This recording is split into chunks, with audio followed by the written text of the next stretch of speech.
Salut, c'est Marco de Top for Fun. On se retrouve aujourd'hui pour la vidéo de test du Xiaomi Mi Mix 2S ou encore le Xiaomi Mi Mix 2S quand on prononce à la chinoise, ce que je ne vais probablement pas faire tout au long de cette vidéo.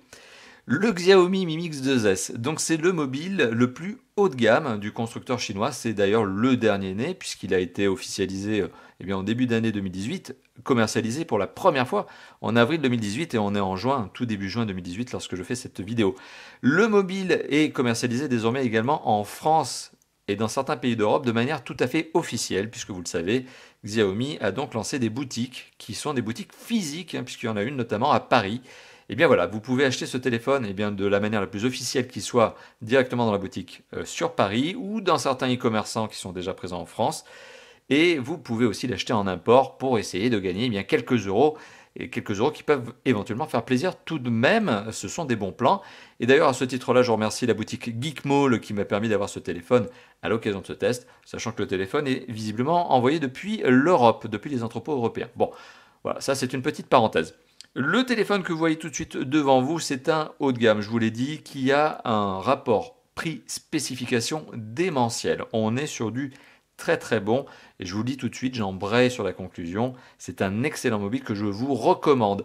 Bien sûr, il n'y a pas que des points parfaits, ce téléphone n'est pas parfait, il n'y a pas que des bons points, il y a aussi certaines choses qui m'ont un peu tracassé, certaines choses qui m'ont un peu embêté à l'occasion de ce test. Je vais vous les livrer tout au long de cette vidéo, il n'y a pas que des bons points, mais globalement on est sur un excellent mobile.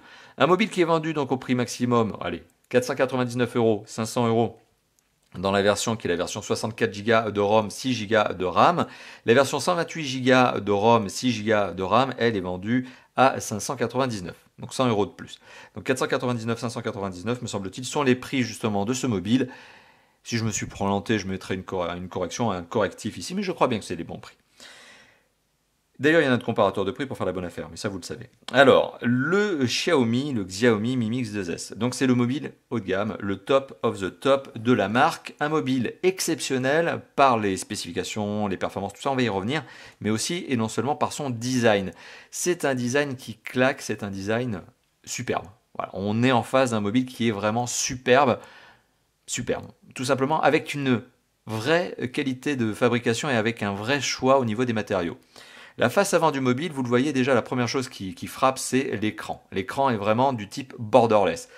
82% de la face avant du mobile est occupée par de l'image, donc par l'écran. Il y a quelques bordures bien sûr en haut, en bas, sur les côtés, et en bas, c'est surtout la bordure est un petit peu plus épaisse, mais rien de dramatique. On est parmi les meilleurs élèves du marché en termes de borderless, c'est-à-dire en termes de sans bordure. C'est donc un mobile qui offre une image, mais qui est juste bluffante, mais ça j'y reviendrai d'ici quelques instants, dans un cadre, vous le voyez, qui est extrêmement fin. Donc voilà, la première chose que l'on voit, c'est le côté cinéma, c'est le wow effect que procure cet écran. 82% de la face avant occupée par l'écran. Au-dessus de l'écran, vous pourriez me dire, et d'ailleurs c'est ce qui m'a choqué quand j'ai ouvert la boîte du téléphone et que je l'ai pris en main pour la première fois, ce qui m'a choqué, c'est où se trouve l'écouteur. Eh bien l'écouteur est très discrètement placé ici dans une petite fente au-dessus de l'écran. C'est très discret, il marche très bien par contre, très efficace, mais vraiment le soin du design, c'est vraiment bluffant à quel point l'écouteur a été caché en haut de l'écran. Et c'est tellement bluffant d'ailleurs que ça montre que, il n'y a pas de notch. Ce fameux notch qui est apparu avec l'iPhone X, très à la mode désormais chez un certain nombre de constructeurs Android, il n'y a pas cette encoche, vous voyez, il n'y a pas ce petit déport dans l'écran, comme quoi finalement, on peut quand même avoir des écrans borderless sans avoir le déport. Et en bas de l'écran, et là c'est encore une nouveauté procurée par ce Xiaomi Mi Mix 2S, vous pourriez me dire justement, mais où se trouve la caméra? Eh bien elle est là. Elle est juste dans le coin inférieur droit. Vous voyez, le capteur photo frontal, il est là. Alors, il y a un petit coup à prendre lorsqu'on prend les photos pour la première fois en mode selfie, parce que justement, on n'a pas l'habitude d'avoir le capteur photo qui est ici, donc il faut recalibrer un petit peu quand on se prend en photo, mais il faut juste soulever un petit peu le téléphone par rapport à d'autres téléphones concurrents. Mais vraiment, l'emplacement est superbement bien pensé, ça permet de réduire les marges, vous voyez.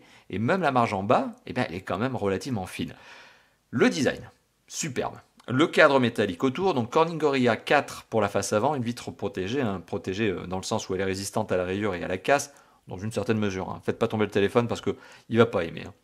Le téléphone est donc doté d'un châssis métallique, très bien, et d'un dos en céramique. Alors le dos pourrait laisser penser à du verre, mais c'est encore mieux que du verre puisque c'est de la céramique.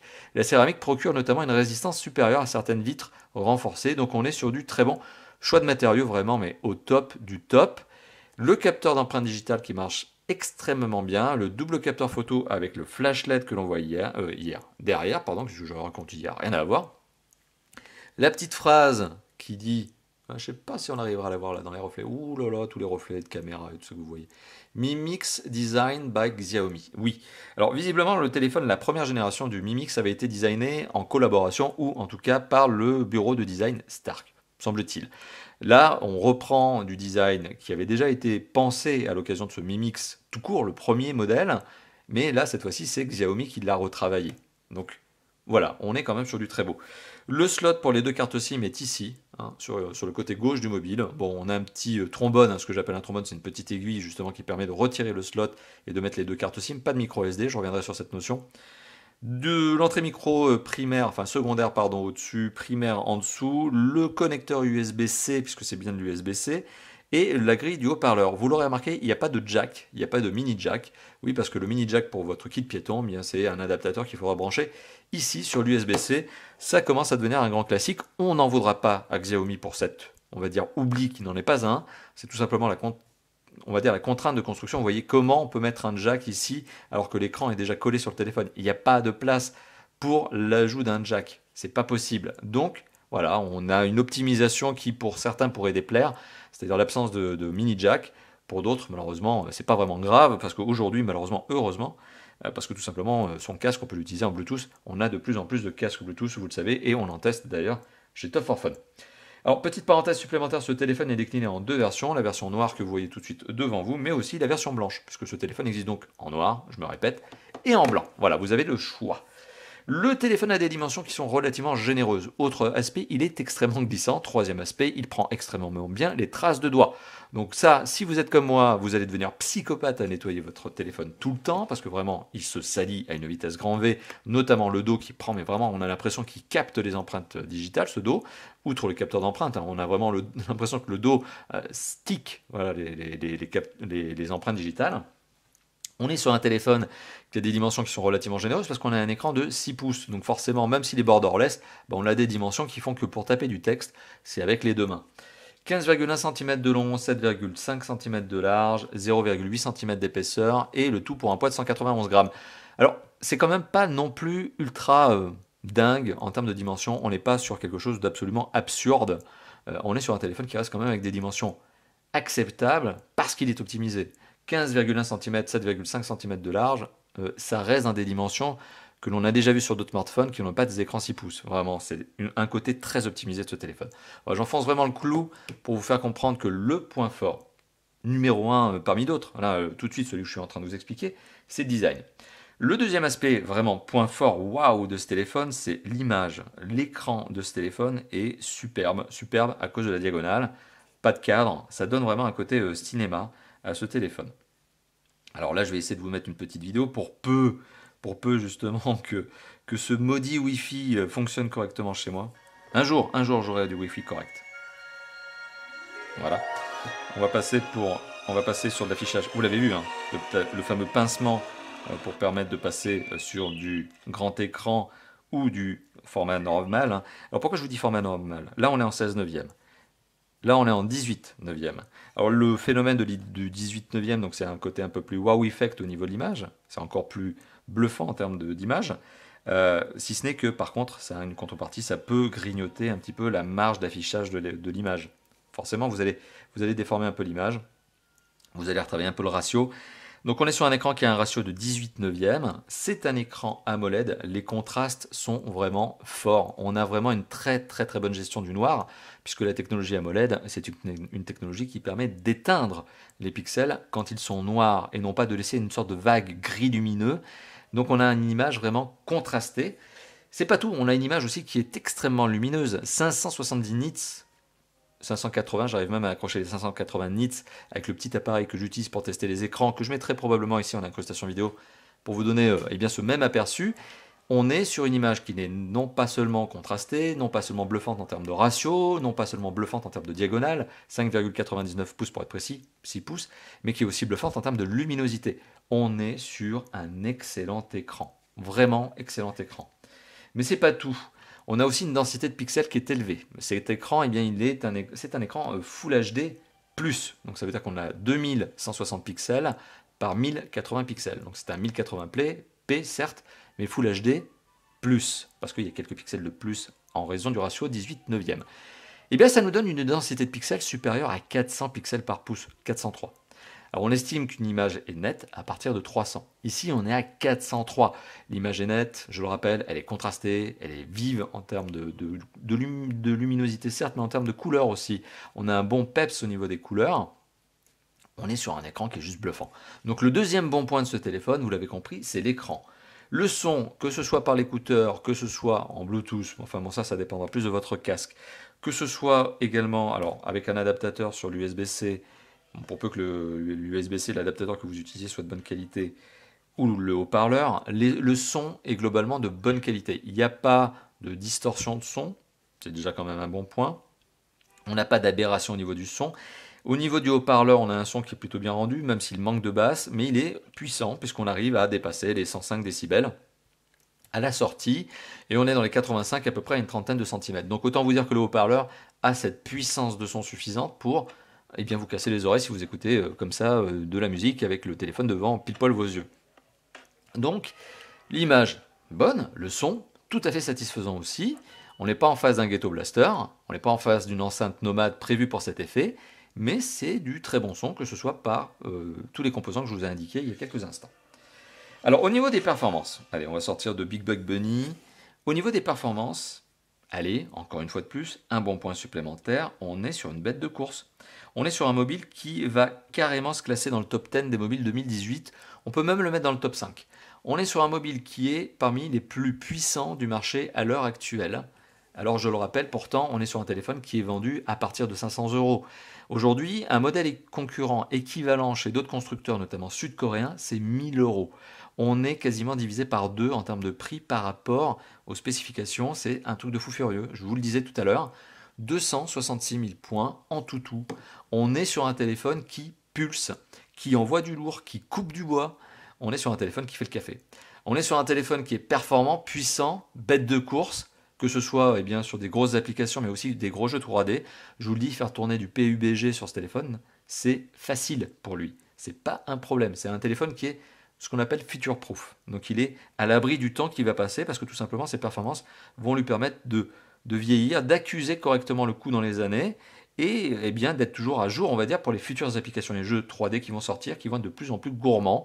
On voit les studios de jeux, les studios de gaming mobile arrivent désormais à sortir des jeux de plus en plus puissants, de plus en plus gourmands pour des mobiles qui en valent la peine. C'est le cas ici. Ce score bluffant, 266 000 points, il est lié à quoi? Eh bien, il est lié à des composants qui sont dans ce mobile et qui ne sont pas n'importe lesquels. 6 Go de mémoire vive, je vous l'ai indiqué tout à l'heure. Alors, ce n'est pas la mémoire vive la plus démentielle que l'on ait vue, parce qu'on sait qu'il y a des constructeurs qui mettent du 8 Go. D'ailleurs, je vous en testerai prochainement. 8 Go de mémoire vive, ça existe. Mais 6 Go, mais c'est déjà extrêmement bon. Il y a des ordinateurs portables qui n'ont pas 6 Go. Il y a des ordinateurs de bureau qui n'ont pas 6 Go. On est en face d'un téléphone qui a 6 Go de mémoire vive, 6 Go de RAM.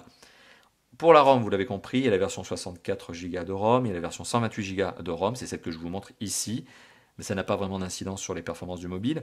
Il y a aussi une version 256, me semble-t-il, mais qui n'est pas commercialisée en France, du moins pas officiellement. Eh bien, ce téléphone, il a des composants donc de fou furieux, je vous l'ai dit, pour la mémoire vive, la mémoire de stockage, je vous en ai parlé. Ce qui vraiment fait que le téléphone tire son épingle du jeu et éclate la concurrence, c'est notamment le processeur, le Qualcomm Snapdragon 845, processeur 8 cœurs, cadencé à 2,8 GHz pour 4 cœurs et 1,8 GHz pour 4 autres cœurs. Donc une sorte de technologie Big Little, très connue chez Snapdragon, qui permet de réduire la consommation énergétique. En fait, le processeur, il sait gérer sa conso en fonction de la ressource que vous avez besoin de lui demander.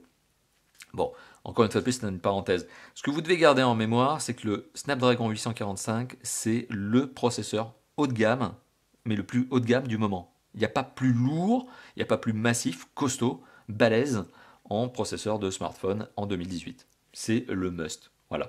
Donc vous avez un choix de composants qui est même bluffant. Encore une fois de plus, je vous le rappelle, on est sur un téléphone qui est vendu à partir de 500 €. Et bien, à partir de 500 €, vous avez les derniers composants à la mode. Autre chose, je vous ai parlé de la mémoire de stockage. Oui, il existe en 64, 128, 256. La version 128 que je suis en train de vous tester, lorsque vous faites le premier démarrage, C'est-à-dire que vous allez faire bien l'installation des premières applications natives dans le mobile, les premières mises à jour, la mise à jour de l'OS, donc du système d'exploitation, et bien sur les 128 Go, il vous en reste 114. C'est quand même pas mal. Donc 114 Go de mémoire disponible, je vais vous dire, il n'y a pas besoin de micro SD. Et ça tombe bien parce qu'il n'y a pas d'emplacement micro SD. Alors, dommage pour ceux qui voudraient avoir plus de mémoire, mais d'un autre côté, quand on démarre avec 64 dans la version de base et 128 dans l'autre version qui est ici, je trouve que on est déjà très bien loti. Pour la connectivité. Alors la connectivité, là pareil, hein, c'est complet, c'est complet. C'est complet parce qu'il y a tout. Alors là, je lance justement un petit screenbox, ça c'est pour les capteurs, mais je vais y revenir d'ici quelques instants. Mais déjà, on est sur de la 4G, et pas n'importe laquelle. On est sur de la 4G LTE, de la vraie grosse 4G, et catégorie 18. Catégorie 18, c'est un truc de fou. Vous le savez peut-être pas qui est en train de regarder cette vidéo. Qu'est-ce que c'est que la catégorie 18, la catégorie 6, c'est quoi? En fait, c'est le niveau maximum de performance de la 4G. Plus la catégorie est élevée, et 18 c'est la maximale à l'heure actuelle, plus le téléphone est capable d'aller vite sur Internet en 4G. Après, c'est une question d'opérateur. C'est est-ce que votre opérateur vous donne la vitesse maximum que le téléphone peut encaisser? Aujourd'hui, je vous le dis clairement, en France, non. Le téléphone est plus rapide que toutes les connexions 4G que vos opérateurs pourront vous donner. Quel que soit l'opérateur, cherchez pas, il est incapable d'aller aussi vite que la connexion même du téléphone. C'est-à-dire que le téléphone va plus vite que ce que font les opérateurs à l'heure actuelle en France. On est sur de la 4G catégorie 18 qui est capable de télécharger à 1,2 GHz, gigabits, pardon, pas gigahertz, rien à voir, 1,2 gigabits, et qui est capable d'envoyer à 150 mégabits. 1,2 giga, 150 mégas, c'est plus rapide de toute façon que tous les opérateurs. Je vous dis, aujourd'hui en France, de la 4G donnée par un opérateur, c'est 100 à 150 en max mégabits. C'est pas 1,2 giga. Donc il y a une vraie disproportion. Le téléphone est balèze. Il est balèze aussi sur la 4G. Bon point, la version globale, la version celle que vous allez trouver notamment en France, eh bien elle est commercialisée avec les fréquences B1, B3, B7, B20, B28. Elle a toutes les fréquences qui sont utilisées en France, même celles qui sont encore utilisées de façon marginale par les opérateurs. Encore une fois de plus, on est future-proof. On est préparé à l'avenir avec ce téléphone. Hein, c'est un téléphone qui tiendra plusieurs années parce qu'il est déjà, on va dire, à la mode du futur. C'est assez étonnant de dire ça comme ça, mais voilà, on est déjà future-proof.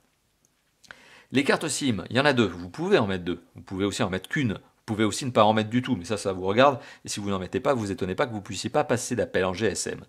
Ce téléphone est donc simple SIM, dual SIM. Donc vous avez le choix entre les deux. Les deux SIM peuvent être 4G, mais ça c'est un détail. Sachant qu'elles doivent être, vous n'avez pas le choix, au format nano. C'est le plus petit de tous les formats. Donc si votre opérateur ne vous a pas donné une carte SIM format nano, vous allez lui demander une carte SIM format nano. La plupart du temps, enfin ça dépend des opérateurs, c'est gratuit. Certains peuvent éventuellement vous la faire payer, cette carte SIM. C'est dommage, mais ça arrive. Alors, c'est pas fini. Hein. C'est pas fini en termes de connectivité, on a plein d'autres choses. Du Wi-Fi, t'en veux? Bah oui, il y en a. Du ABGN AC. Il y a toutes les normes, et y compris la plus grosse des normes, c'est-à-dire la AC. Je suis même pas sûr que votre box, ça dépend des box, hein, les opérateurs. Certains opérateurs permettent d'avoir du Wi-Fi AC, pas toutes les box. Hein. Bah pour le coup, vous en avez ici. Donc Wi-Fi ABGN AC. Vous avez également du Bluetooth 5.0, du NFC, très bien, de l'USB-C, je vous l'ai montré, c'est le connecteur réversible, très bien. Vous avez également, accrochez-vous, du GPS, oui, certes, pour le réseau satellitaire, le AGPS, pour être plus précis. Donc c'est le réseau satellitaire américain. Vous avez également du GLONASS, ça c'est le réseau satellitaire russe, pourquoi pas. Vous avez aussi le réseau Beidou, qui est le réseau de satellites chinois. Et vous avez également Galileo. Vous avez tous les réseaux de satellites, de localisation, de géolocalisation, qui sont exploitables par ce mobile. Alors je vais vous le dire, la localisation elle est précise et elle est rapide. Parce qu'en fait vous accrochez tous les satellites qui existent autour de la planète destinés à cet effet-là. Bah super, encore une fois de plus, très bien. Et c'est pas fini. Et c'est pas fini. Parce que, en termes de capteurs, vous avez vu, c'est ce fameux Sensor Box que j'ai ouvert, cette fameuse application. Alors, j'ai pas de partenariat avec eux, hein. C'est juste que je m'en sers pour vous montrer un petit peu ce qu'il y a. Il y a de l'accéléromètre, il y a du gyroscope, il y a du capteur de proximité, il y a des capteurs de luminosité, il y a de la boussole, etc. Il y a tous les capteurs, en gros. Il y a tous les capteurs qui vous permettent de faire eh bien, notamment de la réalité augmentée et de la réalité virtuelle. Voilà. Donc, on a fait le tour sur les capteurs. Pas tout à fait. Il reste encore le capteur d'empreinte digitale. Capteur d'empreinte digitale qui vous permet de mettre plusieurs empreintes digitales, qui est sécurisé aussi au cas où justement eh bien, il ne marcherait pas. C'est-à-dire que par exemple vous vous coupez le doigt, hein, vous faites une entaille. Je ne dis pas que vous sectionnez le doigt, je dis vous coupez le doigt, hein, vous abîmez un peu l'empreinte digitale. Bah, le téléphone va peut-être galérer pour vous reconnaître. Et bien heureusement vous avez la possibilité de mettre un code PIN, de mettre un schéma, de mettre un mot de passe, tout autre, c'est-à-dire avec des caractères, autres que des chiffres, pour déverrouiller le téléphone. Donc ça, c'est une sécurité. Mais vous pouvez mettre plusieurs empreintes digitales pour déverrouiller le téléphone. Le déverrouillage de ce téléphone, vous ne pouvez pas le cheater, parce que je n'ai pas réussi à le cheater, c'est-à-dire que c'est bien la bonne empreinte qui sert, ce n'est pas une autre empreinte, et il faut pas besoin de la placer mais pile, c'est-à-dire que vous pouvez tourner un petit peu votre doigt, ça déverrouille le téléphone. Je mettrai probablement une incrustation pour ça. Oui, c'est efficace, le capteur d'empreinte digitale marche non seulement très bien parce qu'il ne se fait pas avoir, et deuxièmement parce qu'il marche extrêmement rapidement. Déverrouiller le téléphone, mais c'est quoi? C'est 0,2 secondes, c'est même pas 0,2, c'est extrêmement rapide, donc extrêmement bon capteur d'empreinte digitale. Encore un bon point, et qui d'ailleurs pour le coup, je trouve, tombe vraiment très bien sous le doigt. Il est placé au dos, c'est bien, il est bien placé. Particularité, il est sur le dos du mobile et le dos du mobile prend extrêmement bien les traces de doigts. Donc au début, vous allez tâtonner un peu pour trouver sa localisation, pour vous faire un petit peu l'habitude, vous allez mettre des traces de doigts partout sur le mobile. Ah, ça c'est l'autre parenthèse. Voilà donc un téléphone qui est très bien doté au niveau de la connectivité en général, des capteurs, etc. Autre point, là, le DAS, le fameux DAS, le fameux débit d'absorption spécifique, c'est la capacité que le téléphone a à émettre peu ou beaucoup d'ondes lorsqu'il appelle, donc ça c'est le GSM, ou lorsqu'il est utilisé en 3G, 4G. Et bien ce téléphone est certifié européen, parce qu'il a passé les normes européennes pour être vendu officiellement par la marque, puisque la marque le vend désormais, vous l'avez compris, officiellement en Europe, et en plus il est bon. Il a un score de 0, alors attendez, je reprends bien, 542 watts par kilo. C'est très précis, hein. Donc on est largement en dessous des 2 watts par kilo qui sont nécessaires, enfin en tout cas qu'il ne faut pas dépasser en Europe pour avoir le droit d'être commercialisé. Petite parenthèse, récemment un constructeur notamment s'est permis de commercialiser un téléphone qui, pour le coup, était revendiqué comme étant inférieur aux 2 watts par kilo et qui, pour la réalité, en fait, a été supérieur. Et c'est l'ANFR, qui est une agence de régulation notamment, c'est un organisme public, a pris le téléphone, l'a testé et l'a retiré du marché. Ou en tout cas a dit qu'il fallait le retirer. Et le constructeur a été obligé de le faire. Vous voyez, donc on ne rigole pas avec le DAS. Il y a une vraie rigueur aujourd'hui des autorités par rapport à ça. Tant mieux, c'est pour la santé publique. Et ici, on est en face d'un mobile, le Xiaomi, le Xiaomi Mi Mix 2S, qui est compliant, qui est en accord avec les législations européennes. Tant mieux. Et en plus, il l'est de bonne manière, puisqu'on est sur un score qui est relativement bon. C'est pas le plus bluffant, hein, parce qu'il y a des ultra haut de gamme et des hauts de gamme qui arrivent à 0,2, 0,3. Là, on est à 0,5, 42. Enfin bon, voilà, on a un peu plus de 0,5. Mais on est clairement dans les bons clous. Donc c'est un bon point. Autre bon point du téléphone, mais qui pourra déstabiliser certains utilisateurs Android qui n'ont pas l'habitude des surcouches, ce téléphone est surcouché jusqu'à la moelle. Mais vraiment jusqu'à la moelle. Et c'est la particularité de Xiaomi. Certains utilisateurs n'apprécient pas trop ce genre de choses, c'est-à-dire les grosses surcouches. C'est vrai qu'on est à des années-lumière d'un système d'exploitation Android qu'on qualifie de stock, c'est-à-dire brut de décoffrage. Ici, rien que les fonds d'écran, rien que les icônes, déjà c'est customisé par Xiaomi. Ok, vous me direz, normal, une surcouche, si déjà ça c'est pas customisé, c'est que c'est pas une surcouche. Alors c'est pas tout à fait faux. C'est pas tout à fait faux, mais on est sur la surcouche ultime. C'est-à-dire que là, Xiaomi fait partie des constructeurs, voire même, je pense pouvoir le dire, qui appliquent la surcouche la plus balèze, la plus complète, peut-être un petit peu trop pour certains, parce qu'il y a énormément d'effets spéciaux. Alors premièrement, ici, petite parenthèse supplémentaire, parce que j'aime bien faire des parenthèses et être vraiment précis, parce que c'est les vidéos de Tough for Fun qui sont comme ça. On est précis chez Tough for Fun. On ne fait pas des tests de 2 minutes qui se disent des tests. Nous, on va dans le détail, on vous dit si le mobile est bon et on vous donne tout. Alors, là, on est en face non seulement du système d'exploitation qui est le système d'exploitation chinois. C'est la version chinoise du système d'exploitation, version stable, mais ça ne changera pas grand-chose pour vous qui êtes en train de regarder la vidéo, mais sachez que ce téléphone est commercialisé dans 2 versions. Version globale, qui est la version internationale, celle que vous retrouvez en France. Vous pouvez d'ailleurs sur la version chinoise installer la ROM globale, c'est pas un problème, il y a juste quelques manipulations à faire. Là, je l'ai gardé le plus stock possible par rapport à la boîte que j'ai reçue qui vient de Geekmall. On est donc sur une version chinoise. La version chinoise est traduite également en anglais. Mais sur cette version précise, vous n'avez pas le Play Store que j'ai dû installer en APK, etc.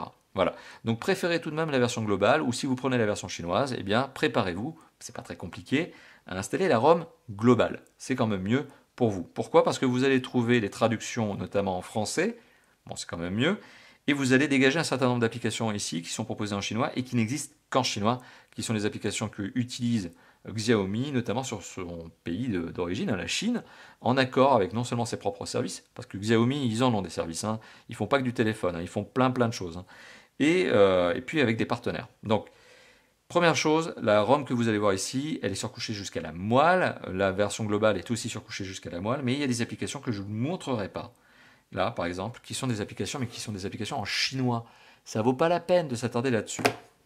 Voilà, donc je ne vais pas m'attarder exceptionnellement sur les applications. Je ne vais pas m'attarder sur le fait que, encore une fois de plus, je vous le répète, hein, mais que j'ai dû installer le Play Store en APK, que j'ai dû installer toutes les applications à travers la Play Store, le Play Store que j'ai installé en APK. Mais c'est pas grave, ça ne change pas. Mais par contre, j'ai bien réussi à installer un clavier Google Board qui marche en français. J'ai installé en toutou, Real Racing Free, toutes les applications, YouTube, etc. Donc après, une fois que vous l'avez en Play Store, vous pouvez faire ce que vous voulez. Non. Voilà, donc on a compris ici, il y a quelque chose qui est assez balèze, c'est le niveau d'implication de la surcouche. Et vous allez comprendre. Premièrement, il n'y a pas de panneau de chariot, ce qu'on appelle les chariots d'application. C'est-à-dire que vous n'avez pas de profondeur de navigation. C'est-à-dire que tout est placé sur des panneaux d'accueil qui se suivent les uns à la suite des autres. C'est un design, c'est une ergonomie très chinoise. On a l'habitude de ça sur les constructeurs chinois. Mais ce n'est pas ce que fait d'habitude Android. Ce n'est pas l'usage, l'ergonomie de base d'Android. Donc c'est la surcouche qui fait ça. Mais autre chose, c'est le panneau de paramètres. Le panneau de settings du téléphone, c'est un truc de furieux. Il y a des fonctionnalités, il y a de l'ergonomie, des raccourcis. Je vais pas m'attarder parce que franchement, ça mériterait une vidéo à part entière. Ici, on est sur la version, la dernière version de la surcouche qui est la MIUI 9.5. Ce système d'exploitation utilise Android 8.0 Oreo pour justement fonctionner. Mais la surcouche, elle est méga balèze en effets spéciaux et en ergonomie. Donc encore une fois de plus, je vous le dis, ça mériterait une vidéo à part. Il y a des sites qui sont spécialisés sur la ROM MIUI, MIUI, qui sont spécialisés là-dessus, donc ils vous feront des très belles présentations. Sachez que c'est une ROM de dingue. Des effets spéciaux, il y en a partout. Qu'est-ce que je peux vous montrer rapidement? Display, vous pouvez choisir la teinte, la couleur justement de l'écran, même sans aller dans des réglages automatiques comme le font certains écrans, par exemple avec le mode nuit, mode jour. Non, non, vous pouvez changer les couleurs, la température de la couleur, bon, la size, donc la taille de l'écran, la taille des polices pardon, de l'écran, faire un double tap pour réveiller le téléphone. Il y a plein de choses. Les thèmes, vous avez des magasins de thèmes. Voilà, vous avez donc des thèmes. Et alors, le magasin de thèmes de Xiaomi, il est complet, hein. Bon, les fonds d'écran, vous avez la possibilité de paramétrer le déverrouillage du téléphone. C'est dingue. Enfin, il y en a tellement. Il y a tellement d'options. Il y a même un mode économie d'énergie qui est très très pointu, hein, mais vraiment très pointu, paramétrable, débrayable. Vous pouvez le gérer à votre sauce. C'est vraiment complet. C'est trop. C'est même, pour tout vous dire, c'est même hyper complet. Voilà, donc ça mériterait une vidéo à part entière, mais si je faisais ça, si je rajoutais d'ailleurs une section ROM ici très détaillée, la vidéo elle ferait 1h30, on s'en sortirait plus. Voilà, donc sachez-le, c'est une ergonomie qui peut un petit peu déstabiliser les nouveaux utilisateurs d'Android, ou qui peut déstabiliser les utilisateurs qui ont l'habitude d'un Android stock ou quasi stock. Mais c'est un truc qu'on prend l'habitude, on y arrive, surtout dans la version globale qui est traduite en français, pardon, au bout d'un moment on s'y fait quoi. C'est juste qu'il y a une profondeur au niveau des paramètres, un nombre d'options qui est colossal. Après vous êtes libre de ne pas les utiliser, hein. C'est vous qui ça regarde. Voilà, donc on a fait un rapide topo sur la ROM, on va pas s'étendre plus que ça. En plus, elle est mise à jour toutes les semaines par Xiaomi, c'est un truc de furieux, ils font des mises à jour constantes. C'est d'ailleurs un des points forts de la marque, c'est que le système d'exploitation, il n'est jamais laissé de côté. C'est tout le temps. Il y a des mises à jour toutes les semaines. C'est des mises à jour de sécurité, c'est des mises à jour d'optimisation de fonctionnalités, c'est des nouvelles fonctionnalités. Bah, c'est tout le temps, quoi. C'est voilà, la marque ne délaisse jamais ses mobiles, sauf au bout de quelques années, mais bon, voilà, il y a quand même le temps avant que ça arrive sur ce modèle. Surtout qu'on est sur le haut de gamme, hein, je vous le rappelle quand même. Alors, on va pas s'attarder, maintenant on va passer à l'usage de ce téléphone. On va pas s'attarder sur le fait qu'il est capable de lire de la musique, de lire des vidéos, il fait tout ce que fait un smartphone aujourd'hui, et encore en mieux, parce qu'il est balèze, il est puissant.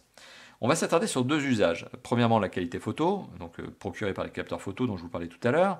Et la deuxième chose, c'est l'autonomie. Alors, les capteurs photo. Alors, il y en a deux à l'arrière qui sont des Sony, qui sont des IMX. Il faut que je retrouve la référence parce que sinon, de tête, vous l'imaginez, je ne peux pas tout sortir de tête. Ce sont des IMX 363. Bon, ça parlera aux connaisseurs, même moi ça me parle pas trop, ça m'évoque pas grand chose, ça me fait pas rêver. Moi ce qui me fait rêver c'est si la qualité photo est bonne, et l'autofocus primo est rapide, pas trop mauvais au niveau de la macro, il y en a deux. Première chose, il y en a un qui est pour le grand angle, l'autre qui est pour le téléobjectif. Chacun sa particularité, vous l'avez compris, donc le grand angle c'est un 1.8, le téléobjectif c'est un 2.4, les deux sont des 12 mégapixels. Petite parenthèse avant que je n'oublie, parce que je suis capable d'oublier ce genre de choses, qui n'est pas un détail en plus, le téléphone est capable d'enregistrer des vidéos en 4K 30 fps. Donc ça peut plaire à certains, c'est quand même pas mal. L'application photo est blindée de paramétrage, blindée de filtres, vous pouvez vraiment la customiser, vous pouvez même débrayer les réglages, donc ça c'est encore une bonne chose. Vous pouvez faire des panoramiques, vous pouvez lui faire des portraits qui vous donnent lieu à des options supplémentaires. Enfin bon, on est sur du... alors bon, il ne faut pas trop déconner avec le mode macro quand même, il y a des limites. Mais on est sur un capteur photo qui, pour l'arrière, je vais vous donner une idée sur la qualité, est intéressant. Mais outre cet aspect-là, l'application en elle-même, proposée par Xiaomi sur la notion de photo, est complète, très complète. Les capteurs photo, la qualité photo procurée par les capteurs dorsal. Alors un primo, l'effet bokeh, donc c'est la profondeur de champ et donc c'est le flou autour du sujet principal, est très bien géré. L'autofocus est rapide, il y a quand même une petite distance minimum avec la macro, mais très bien. Franchement, qualité photo dorsale, très satisfaisante, pour peu que vous ayez de la lumière. Parce qu'à partir du moment où il manque de lumière, le téléphone, on sent qu'il n'est pas à l'aise. Mais d'un autre côté, c'est un grand drame de tous les smartphones de nos jours et même de tous les capteurs photo. Enfin, même les boîtiers réflexes, même les boîtiers hybrides, enfin n'importe quel appareil photo fait pour la photo, dès qu'il manque de lumière, bah forcément il va avoir des galères. Hein. C'est exactement la même chose pour ce Xiaomi Mi Mix 2S, il n'y a pas de surprise là-dessus. Reste que la qualité photo procurée par les capteurs dorsaux, est bonne. Donc c'est un bon point. Et c'est même une bonne surprise. C'est même une bonne surprise. La qualité photo procurée par le capteur photo frontal, ici. Vous le voyez, il est là, voilà. Je suis en train de le cacher, je vous l'avais bien dit, il est dans le coin inférieur droit. Donc ça vous oblige un petit peu, d'ailleurs c'est assez surprenant parce que d'habitude on vise ici, hein, on a l'impression que le capteur va être là. Bon là comme vous l'avez compris, il n'y a pas de marge en haut, donc le capteur il est en bas du téléphone, là où Xiaomi a pu le placer. Alors c'est juste une habitude à prendre, vous voyez, c'est juste une habitude. Le capteur photo frontal prend les photos rapidement, c'est pas le problème. Le truc que je trouve, c'est que il n'est pas bon. Hein. Je trouve que la qualité photo prise en selfie, c'est pas bon. Déjà quand il n'y a pas de lumière, alors là c'est la panique. Le téléphone il n'est pas là, hein. Il arrive juste à prendre des photos, c'est une bouillie de pixels. Et même quand il y a de la lumière, parce que là on est en qualité photo studio, hein, parce qu'il y a deux parapluies photo, il y a de la lumière, fond blanc, tout la totale, tout ce que tu veux, c'est là. Eh bien la qualité photo par le selfie, le capteur selfie, c'est pas ça quoi. Moi j'aime pas, moi. Je trouve que c'est pas propre. Je trouve que c'est pas propre. Alors j'aurais mis des échantillons photos, probablement, mais je suis pas bluffé quoi. Je suis bluffé par l'arrière parce que je m'attendais pas à ce niveau. Je m'attendais à quelque chose de basique. Parce que bon, voilà, Xiaomi, moi je les attends pas en général sur la qualité photo. Mais le capteur photo frontal, lui par contre, il m'a donné ce que j'attendais. C'est-à-dire un résultat qui n'était pas terrible quoi. Voilà, donc je sais que je suis très critique là-dessus. Je sais que certains utilisateurs de ce téléphone vont me dire mais non Marco, c'est pas vrai, tu rigoles, c'est vachement bon. Écoutez les gars, si vous avez envie de défendre votre téléphone, allez-y, il n'y a pas de souci. Moi je le trouve pas terrible, hein, ce capteur photo frontal, vraiment je le trouve pas terrible. C'est un 5 mégapixels, mais c'est pas ça la différence, c'est pas ça le problème. C'est juste que ça manque de netteté, quoi. Ça manque de netteté, c'est pas ça. C'est pas ça. Donc la qualité photo, finalement, dans ce test, moi je vous dirais quoi? À l'arrière c'est très bien, à l'avant c'est pas top. Voilà. Il n'y a pas de jeu de mots ici. La batterie. Alors là, pour le coup, c'était encore une très très bonne surprise. Alors, je ne parlerai pas du mode économie d'énergie, parce que ça, en plus, il est customisable, il est paramétrable, et que quand je teste l'autonomie d'un téléphone, je ne teste pas le mode économie d'énergie, parce que je trouve que c'est un moyen de biaiser, parce que le mode économie d'énergie, en fonction du constructeur, va désactiver certaines fonctionnalités, va par exemple désactiver le Wi-Fi pour le réactiver de façon sporadique et ponctuelle. Il y a des petites astuces malignes que certains constructeurs mettent au niveau du mode économie d'énergie pour tirer l'autonomie. Donc c'est pour ça que je le désactive lorsque je fais des tests, parce que je veux être le plus basique possible au niveau de l'usage et voir comment il se comporte ce téléphone. Eh bien, grâce à l'écran AMOLED, grâce au processeur qui est Big Little, eh bien on est sur une autonomie qui est excellente. Et c'est même une surprise. Je m'attendais vraiment pas à ce niveau-là. Une heure de vidéo, c'est 10 à 12% de batterie consommée. Ce téléphone arrive parfaitement à dépasser le 1 jour avant d'être rechargé. Vraiment. À moins d'être accro et d'être tout le temps dessus. Et c'est ça le défaut de ce téléphone, c'est que vous allez être accro. Ça, c'est clair. Vu comment il est fait, vu comment il est pensé, quand on achète ce genre de téléphone, c'est pour passer sa vie dessus, des vidéos, etc. C'est clair. Ce téléphone, en plus, il vous donne envie. Il vous donne envie de jouer à des jeux 3D, il vous donne envie de voir de la vidéo, d'écouter vos musiques préférées. Bah, il est fait pour être utilisé, quoi. Mais si vous avez un usage standard qui correspond à ce que je développe avec tous les téléphones pour les tests, eh bien, vous êtes sur un téléphone qui dépasse la journée avant d'être rechargé, qui peut même arriver à 2 jours. Voilà. Même arriver à 2 jours, presque. En plus, on est sur un téléphone qui a la fonction recharge rapide, Quick Charge 3.0, merci au processeur Qualcomm notamment, et en plus on est sur un téléphone qui a la recharge par induction. Vous avez la possibilité de le recharger par induction, avec le dos en céramique. D'ailleurs, je crois que c'est le premier téléphone qui a un dos en céramique qui est rechargeable par induction. Moi, je dis peut-être une bêtise, mais encore une fois de plus, encore un truc de mieux, de bien, de top. Voilà, donc au niveau de l'autonomie, au niveau de la gestion de la batterie, c'est top. Alors par contre, la batterie, vous l'avez compris, elle est non extractible. Le téléphone est unibody, vous n'arriverez pas à démonter le téléphone pour extraire la batterie. Parce que si vous le faites, je vous le garantis, vous allez casser le dos du téléphone, la vitre va péter, enfin la céramique. C'est pas fait pour être démonté par le commun des mortels dans lequel moi-même je me classe. Moi, jamais de la vie, je démonterai un téléphone comme ça. C'est pas possible. Parce que je sais que je vais faire une bêtise, je vais le casser. Peut-être des professionnels très aguerris à l'exercice, ça existe, des centres de réparation qui sont vraiment très pointus, mais qui vont vous prendre 300 euros pour réparer ou changer la batterie ou changer un écran. Et encore, je dis ça, 300 euros, ça se trouve, ils vous prendront le prix du téléphone. C'est un téléphone qui a un taux de réparabilité qui, je le pense, est plutôt faible. Et c'est un téléphone qui va pas être fait pour être réparé, sauf pendant la garantie. Donc si vous avez un problème, vous le renvoyez en SAV, c'est fait pour ça. Mais voilà, c'est un téléphone qui a une batterie non extractible. Je sais que ça va en agacer certains. Bah, c'est comme ça, de nos jours, et même moi ça m'agace un peu, mais de nos jours, tous les téléphones haut de gamme, eh bien, ils se veulent construits de cette manière-là. Et c'est pas innocent, c'est pas un choix du constructeur qui est fait pour vous embêter. Si le téléphone est unibody, si la batterie ne peut pas être extraite, c'est pour des raisons de finesse.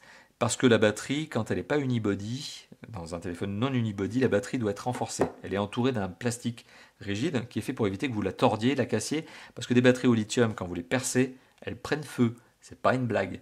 Donc du coup, les constructeurs, quand vous avez des batteries extractibles, ils sont obligés de les renforcer. Quand ce sont des batteries qui sont non extractibles, ils peuvent laisser une sorte de patte plutôt molle avec un film protecteur autour. Rassurez-vous, le téléphone ne va pas casser et ne va pas percer la batterie. Et donc c'est une contrainte de conception qui est faite, pour rendre le téléphone très fin. Et bah du coup, forcément, comme le téléphone est fin, 8 mm d'épaisseur, je le rappelle, alors que vous l'avez vu, les contraintes de conception dans ce mobile, elles sont extrêmes. Le constructeur a fait un travail de dingue là-dessus. Eh bien, oui, vous ne pouvez pas extraire la batterie et ça en embêtera certains. N'hésitez pas à le mettre dans les commentaires justement si vous faites partie de ces gens qui sont embêtés par les batteries non extractibles. Ou justement qui ne sont pas embêtés par les batteries non extractibles, sait-on jamais. Voilà, donc on a fait le tour sur l'autonomie, on a fait le tour globalement, vous l'avez compris, de ce téléphone. Qu'est-ce que j'en pense? Je vous l'ai dit en début de vidéo, je vous l'ai dit tout au long de cette vidéo, qu'est-ce que j'en pense? C'est une bête de course, c'est un super mobile. C'est un mobile que je vous recommande. Clairement, il n'y a pas à hésiter. Allez-y, go. Si vous avez 500 euros et que vous voulez un mobile haut de gamme, ultra haut de gamme même, capable d'éclater la concurrence, eh bien c'est ça, c'est ce mobile-là. On est aujourd'hui en face d'un mobile qui, je le rappelle, a un rapport qualité-spécification-prix qui est à la limite de certains mobiles ultra haut de gamme qui valent 1000 euros. Donc on est peut-être la qualité photo un peu en retrait par rapport à certains concurrents comme Samsung, comme LG, comme même Huawei, qui sont des très grosses marques, qui font des très hauts de gamme, des ultra haut de gamme, et qui sont très balèzes en photo. Ici, c'est clair qu'on est un cran en dessous en termes de qualité photo. Mais pour tout le reste, j'ai bien dit tout le reste, on est mieux ou au moins aussi bon. C'est un téléphone qui fait très peu de compromis, c'est un téléphone qui vous en donne pour votre argent, vraiment. Donc le seul point vraiment sur lequel j'ai un tic, un truc qui m'embête, c'est la qualité photo, notamment par le capteur selfie. Vous l'avez vu, c'est quand même pas non plus le point le plus dramatique de ce mobile. Le point qui m'a un peu embêté, c'est la surcouche. Moi, ça m'embête pas ce point parce que j'ai l'habitude maintenant d'avoir des téléphones avec surcouche très abouties, très lourdes et des Xiaomi, j'en ai déjà testé plusieurs, donc c'est pas de problème. Donc j'ai quand même un petit peu d'usage sur ce genre de surcouche, puis j'arrive à me retrouver assez facilement dans les paramètres. Mais c'est pas à la portée de tout le monde, c'est-à-dire qu'il y a vraiment une phase d'apprentissage qui peut être plus ou moins longue en fonction de votre usage de téléphone Android. Si vous êtes primo-accédant, vous allez avoir une petite phase de démarrage parce que c'est plus compliqué qu'un Android de base, parce qu'il y a plus d'options. Mais après, au final, on s'y fait quoi. Voilà, donc c'est Ma deuxième insatisfaction, c'est assez étonnant, c'est la surcouche de Xiaomi, parce que c'est une très bonne surcouche. Je sais que ce que je suis en train de dire va me valoir les foudres des fans de Xiaomi, de Xiaomi, et même de la surcouche MIUI, parce que je sais que certains fans, c'est d'ailleurs assez particulier, je vous fais une petite parenthèse supplémentaire, cette surcouche, elle est tellement appréciée qu'il y a des gens qui ont des téléphones qui ne sont pas de Xiaomi et qui mettent la surcouche sur leur téléphone, parce que c'est possible. Il y a des gens qui font des portages de ROM, des portages notamment de surcouche Xiaomi, et donc il y a des gens qui ont des téléphones LG, des gens qui ont des téléphones Samsung, des gens qui ont des téléphones d'autres marques qui mettent cette surcouche. Donc ce que je suis en train de dire, et pour ces gens-là, vous qui êtes en train de regarder cette vidéo, c'est peut-être votre cas, ça va sembler aberrant, je trouve que cette surcouche, elle est too much, je la trouve trop complète. J'aurais préféré un truc un petit peu débrayable, moins d'effets spéciaux. Je suis presque fan en fait de l'Android de base. D'ailleurs, il semblerait qu'il soit possible d'installer Android P sur ce mobile qui est la version stock d'Android, sans surcouche. J'ai presque envie de vous dire, faites-le. Faites-le parce que ça vous enlève des effets spéciaux, ça vous laisse la pleine puissance du téléphone pour faire fonctionner tout le reste. Voilà. Donc voilà, bon, je sais, bon, c'est deux petites critiques qui sont des petites critiques marginales, mais vous l'avez compris, globalement, ce téléphone, il est juste ultra satisfaisant. Mais c'est une bête de course, c'est un truc de fou furieux. Donc allez-y, go, achetez-le, surtout que maintenant il est commercialisé en France de manière tout à fait officielle. Vous avez la boutique Geekmall qui nous a fourni ce téléphone à l'occasion de ce test, qui vous permettra de faire quelques économies hein, sur le mobile en lui-même. Enfin voilà, allez-y quoi, vous ne serez pas déçus par ce mobile. Je vous le dis honnêtement, ce mobile, je vois pas comment il peut vous décevoir pour son prix, 500 balles pour un téléphone qui est ultra haut de gamme. Allez-y quoi, allez-y. Voilà, merci d'avoir vu cette vidéo. N'hésitez pas à la commenter, n'hésitez pas à la liker et à la partager. Moi, ce qui me ferait vraiment plaisir, c'est de vous voir réagir dans les commentaires. Lâchez-vous, dites-moi ce que vous pensez de ce téléphone à votre tour. Dites-moi ce que vous en pensez. Ça se trouve, vous êtes vous-même acquéreur de ce mobile. Faites-moi aussi votre retour d'expérience. J'ai envie d'avoir votre avis. C'est la seule chose qu'on vous demande chez Top 4 Phone, c'est voilà, c'est de réagir, c'est de commenter. Vous pouvez aussi vous abonner à notre chaîne YouTube. C'est un petit carré qui s'appelle plus un abonnement ici. Et n'hésitez pas, bien sûr, je vous le rappelle, à vous abonner, mais certes, à aussi cliquer sur cette maudite petite cloche qui vous permettra d'avoir les notifications justement à notre chaîne, parce que s'abonner à une chaîne c'est très bien, mais YouTube est pénible. Si vous cliquez pas sur la cloche, vous n'êtes pas notifié des nouvelles vidéos, et finalement à quoi ça sert d'être abonné si on ne sait pas que de nouvelles vidéos sont sorties. Voilà, donc merci d'avoir vu cette vidéo, je me répète, et je vous dis à très bientôt pour d'autres tests, qui je l'espère seront sur d'autres mobiles tout aussi satisfaisants, parce que franchement, c'était quand même un bon test, ça m'a bien plu de le faire.